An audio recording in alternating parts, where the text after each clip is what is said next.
Assalamualaikum warahmatullahi wabarakatuh. Selamat berjumpa lagi di channel Jas Merah.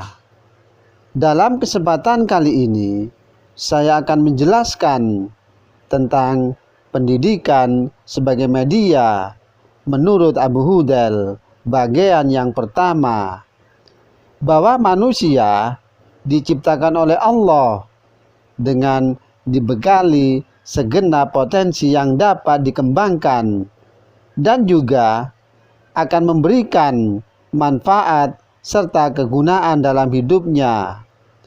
Potensi manusia yang dapat dikembangkan melalui media pendidikan diantaranya adalah akal, bahwa menurut Abu Hudel manusia dengan mempergunakan akalnya dapat dan wajib mengetahui Tuhan. Kalau manusia lalai dalam mengetahui Tuhan, ia wajib diberi ganjaran. Dan aplikasi mekanisme kerja akal setelah dikembangkan melalui proses pendidikan yang berfungsi untuk memperoleh wawasan dan pengetahuan, sehingga dapat mengetahui dan mengenal dengan Tuhannya. Dan manusia juga dengan akalnya dapat mengetahui yang baik dan yang buruk. Oleh karena itu, konsekuensinya ia wajib mengerjakan perbuatan-perbuatan yang baik dan wajib menjauhi perbuatan-perbuatan yang jelek.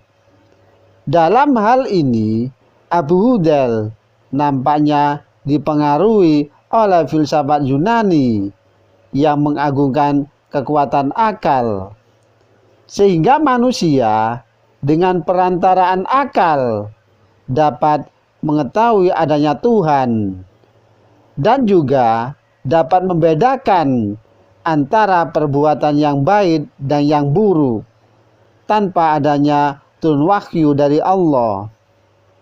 Bahwa akal berasal dari kolb atau kolbun. Apabila mencapai kesempurnaan, akal ini berakhir pada otak manusia yang disebut dengan ilmu. Sedangkan yang bersemayam dalam kolbun berarti irodah yang menimbulkan harekat atau gerak. Oleh sebab itu, akal harus berakar dari kolbun sehingga dapat dikendalikan oleh hati. Optimalisasi peran akal adalah untuk melakukan observasi, penelitian, dan menentukan pilihan.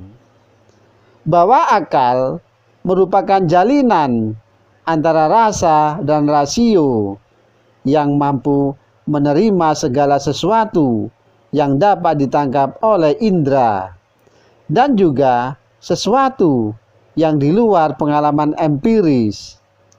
Dan akal berfungsi untuk mengumpulkan ilmu, yakni ilmu pengetahuan, dan juga memecahkan persoalan serta mencari solusinya.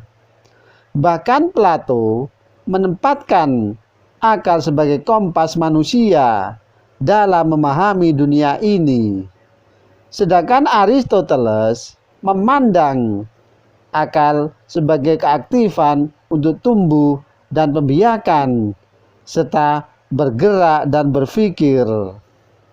Bahwa interpretasi yang berupa akal dalam perspektif pendidikan sering disebut dengan potensi yang harus dikembangkan, dan akal dianggap sebagai potensi berpikir dalam kerangka proses pendidikan. Bahwa menurut Abu Hudel menuntut agar potensi akal harus dikembangkan secara optimal, karena kreativitas akal ini akan menuntut konsekuensi yang harus ditanggung. Semakin usaha mempergunakan akal secara maksimal, maka semakin luas dan besar peran tanggung jawab. bahwa bagi manusia, akal dapat menghasilkan berbagai ilmu pengetahuan yang bermanfaat bagi kesejahteraan umat manusia dan juga menentukan manusia dalam usahanya mencari jalan yang benar dan juga memberikan kepuasan dalam memecahkan persoalan-persoalan hidup serta membentuk disiplin terhadap tenaga kepribadian yang lebih rendah atau tenaga jasmania, karsa dan rasa. Dan sebaliknya, akal juga memiliki sifat yang negatif dan dapat mengusahakan untuk mencari jalan ke arah perbuatan yang sesat, yakni mencari-cari alasan untuk membenarkan perbuatan yang sesat, serta menghasilkan kecongkakan dalam diri manusia. Oleh karena itu, dapat mengetahui dengan segala-galanya. Bahkan Abdu memberikan posisi akal sebagai kekuatan tertinggi yang mampu meneliti alam realitas dan alam abstrak yang pada akhirnya memperoleh konklusi bahwa segala yang ada pasti ada yang mengadakan, yakni Tuhan atau Allah. Demikianlah kisah pendidikan sebagai media menurut Abu Hudal bagian yang pertama.